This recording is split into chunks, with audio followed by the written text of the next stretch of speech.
like the map, and I see some kind of mouse and a whole bunch of characters.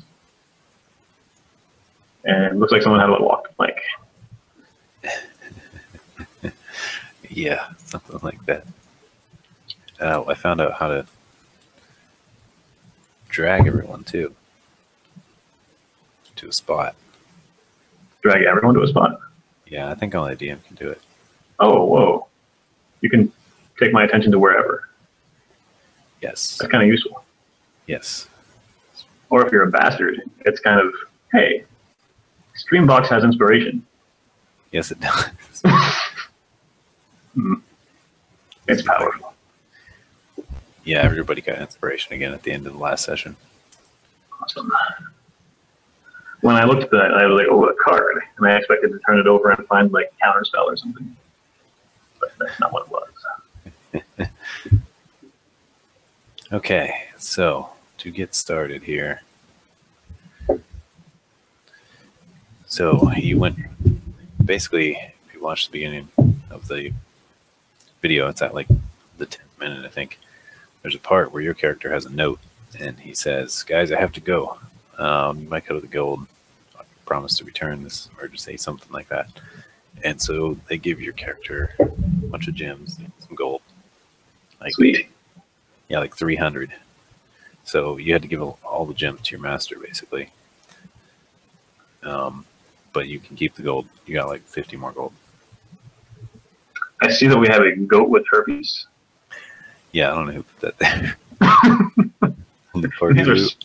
These are space herpes, by the way. They're not normal herpes. Yeah. All right.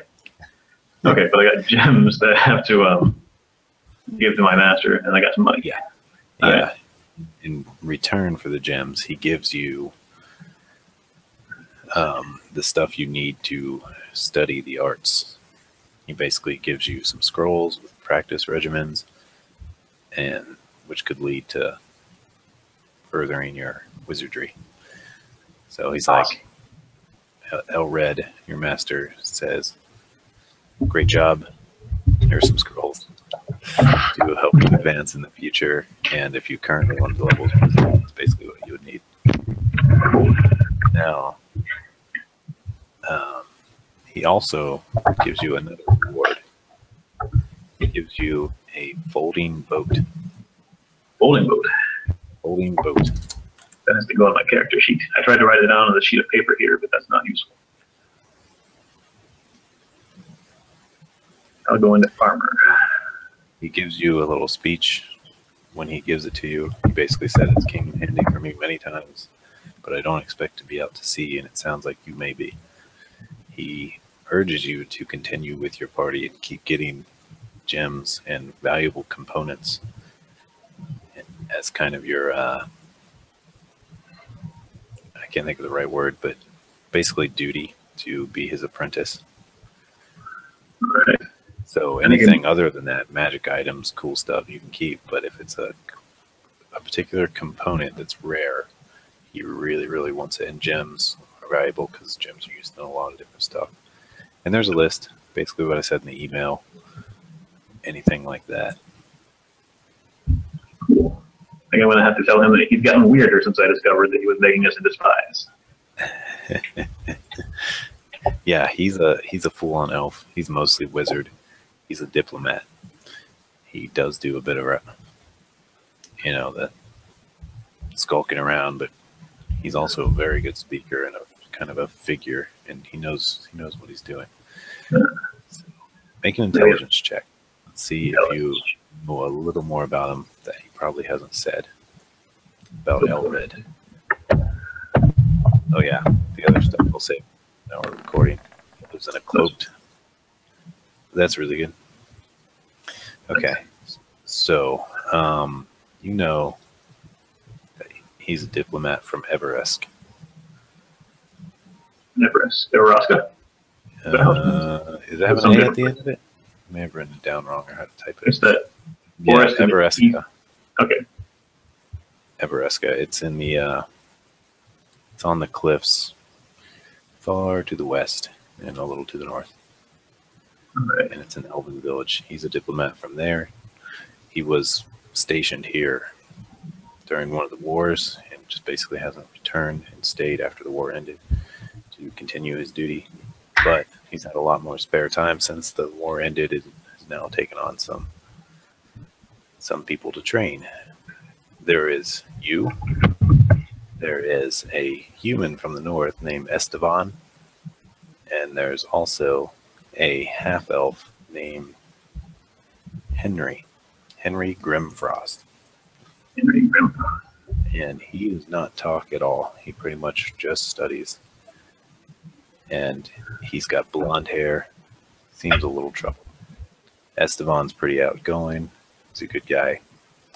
He's a little gruff. He's from somewhere up north where it's really cold. He's got all these cool furs. He's always showing his fur coats and vests. Sorry, I'm laughing because I have a dirty mind.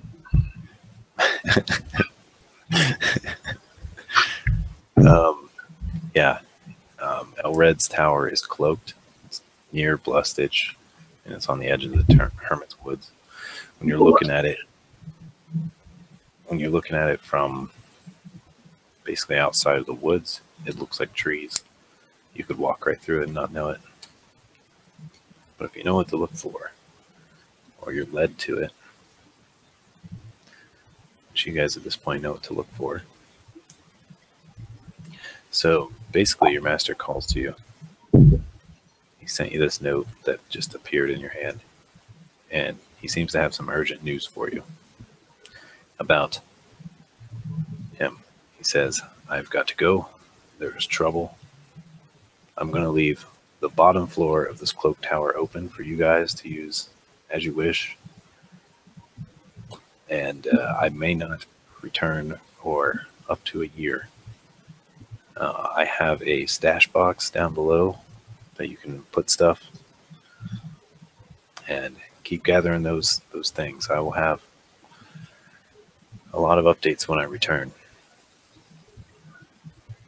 Awesome. And of course the others are there too. Henry and Esteban are also there, and just like, okay. And you guys are basically all friends. Henry's a little outgoing, not very outgoing, so, but he's still trustworthy.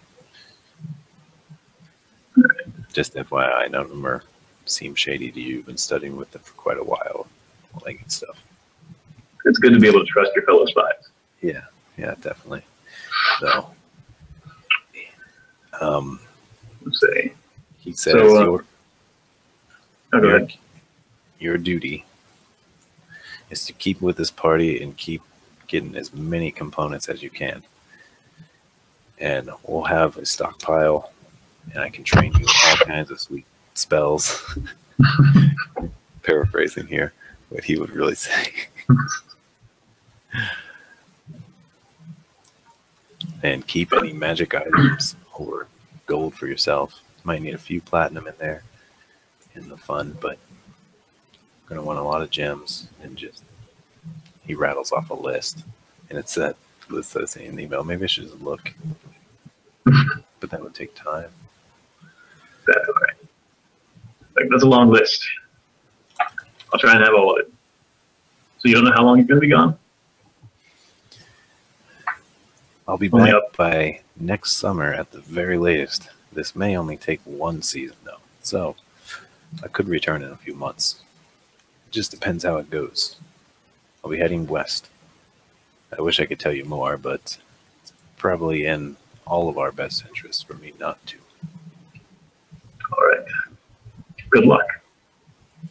Thank you, and to you as well. And he starts going about kind of a slow, long farewell to you guys. He shakes all your hands, and in this process, he gives you all gifts, where he gives you the folding boat and says, this was very useful to me at one time. Maybe it'll serve you well in your adventures.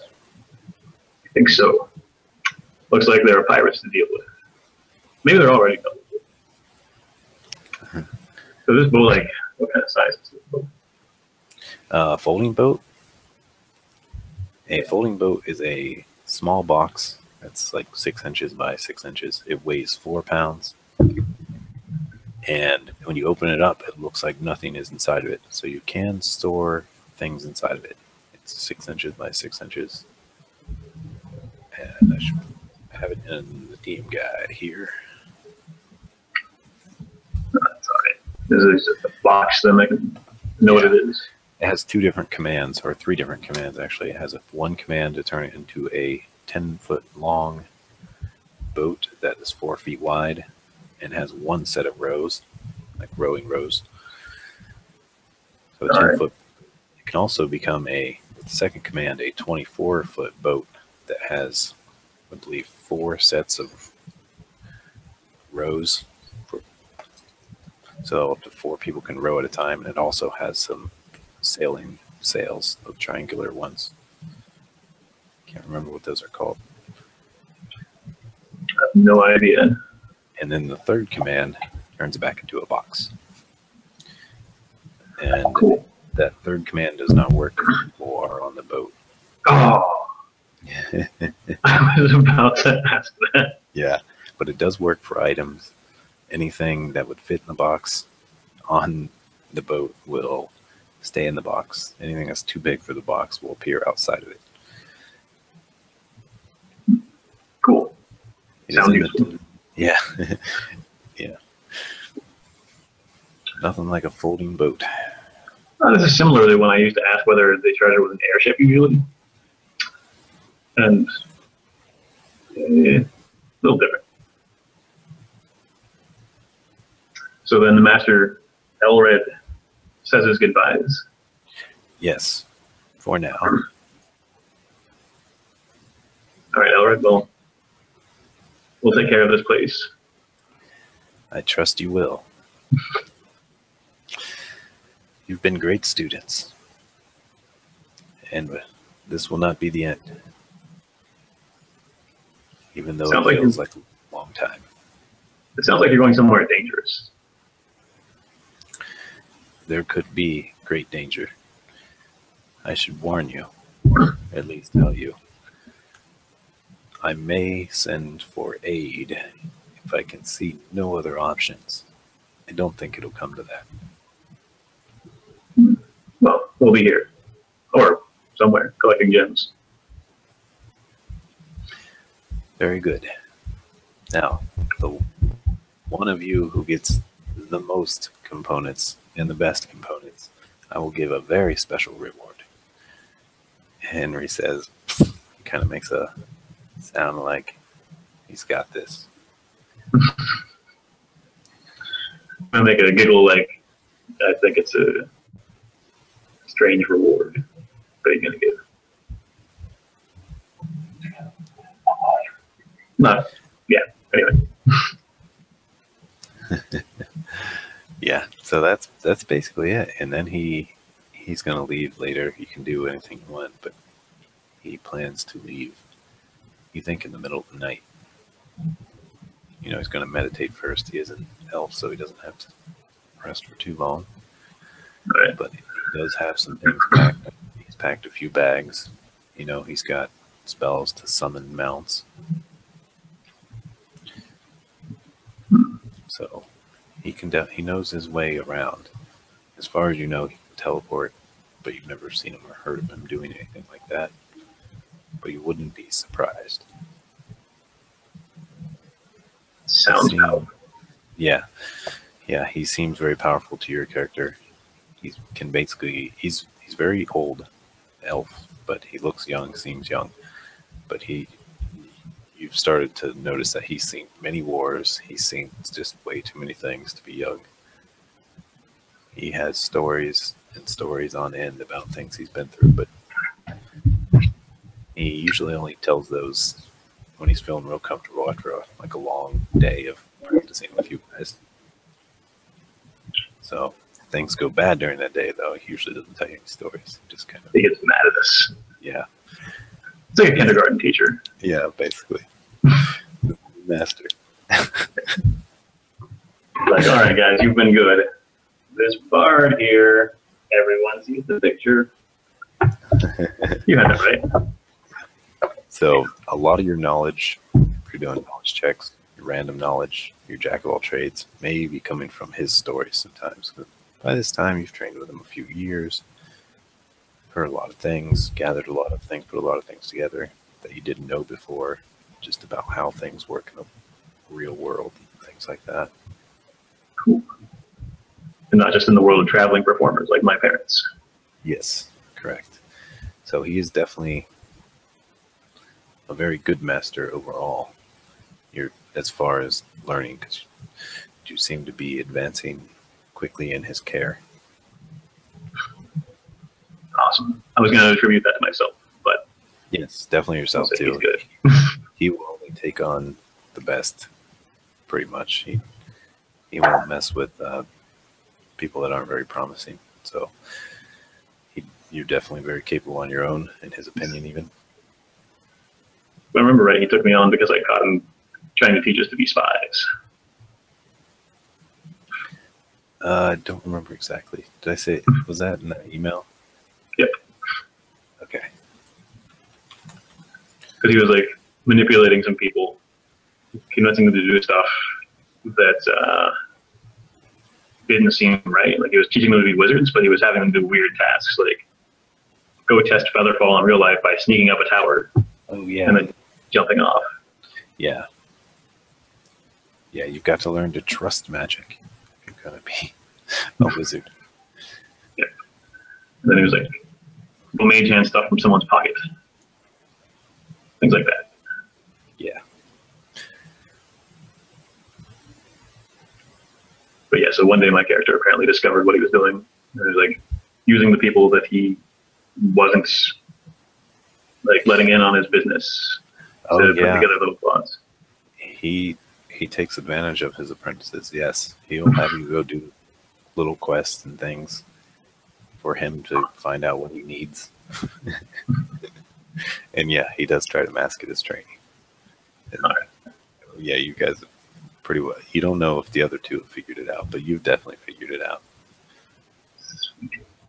Esteban's kind of a little oblivious. He doesn't really. He finds it a little odd when he has to go do stuff like that, but he doesn't get most of those jobs anymore. He gets Leave that to Henry. Yeah, Henry's pretty good. He's really good as far as you know. He's in and out.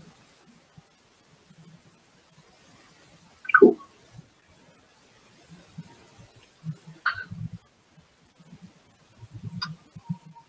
So the master is sleeping. Elred is sleeping.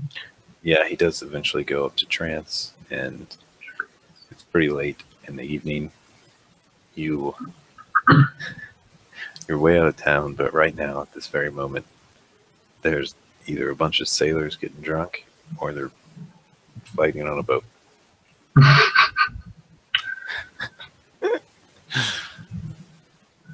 All right. And so when you return with them, what you're going to see is them walking off a boat with this lady that they're carrying that's pretty much passed out. That doesn't seem suspicious at all. Mirth is in like pristine condition. It's like not wounded at all. But if you look at the little halfling and the cleric, they're all beat up. They've got blood pouring out of them and just look like they got in one heck of a fight just moments ago where they almost died. I guess that. Wow. Sounds like I missed an action. Yeah. Well, Mirth took a lot of damage. It's totally metagame now. Mirth took a lot of damage, but he was all in bear form. So when he morphs back, he's like, nothing hit me. That all happened to the bear. Really? That's insanely powerful. Yes. Druids can do that. They get this new form. When the form goes to 0, they turn back to themselves with their normal hit points. And then you can morph into something else for a new bar of hit points. So they can do that like 3 times per day or something? Or like yes. Wisdom modifier per day? 3 times per day, I think. It increases as you level. Yeah, that's like... That's really powerful. Yeah, especially when you're a barbarian. So you can like turn into a bear. And can you turn into a bear again? Or do you have to pick a new animal? Yeah. No, you can do the same one. So you get like 4 health bars, Yeah, and you get to be a bear. pretty good. Awesome. I get to be a bard. You sure do. Similar there. So you get 475 experience. 475. Yep. All right. 475 and inspiration. Let me put that here. Very good. I really need to remember that it's right there on the front for experience. Oh, yeah, and what it really looked like when we were playing, I didn't have this fancy boat going. Oh no. So you had like a map. Like Oh, yeah, it forest. was drawn. And you'll see in the video. Because I didn't, I didn't know what they were going to do. So I didn't have everything in the world planned. You can't know what PCs are going to do. That's not a thing. Yeah, it's Like impossible. this. So this was it. Oh, that's pretty similar to the boat. It's called that boat. It is. Well drawn. So yeah, this was all done on the fly. Just drew a boat, figured it out, went with it, and all kinds of stuff happened. It was awesome, actually. It was pretty sweet. You have to watch it. It was there's like 4 or 5 parts that are so hilarious. So that right there is a bunch of balls. That guy When you right- say this thing is what? oh, that guy's Derpules. He's a really derpy pirate, and the only one left alive besides the main guy. Yeah. They did not kill Derpules. Oh, that's nice of him. He sounds like a cool guy. And this you say is a stack of balls. Yeah, it's a bunch of little balls from a thieves' kit. Oh, that makes more sense. So like people to slip on them. Yeah. Yeah. One time I was teaching a bunch of students, and we were doing a little experiment where you shoot a ball at something. But one of the groups of students was missing a ball. So I asked if anybody had 2 balls. And that was a problem. All right, I'm going to stop this stream now. Goodbye if anyone's watching.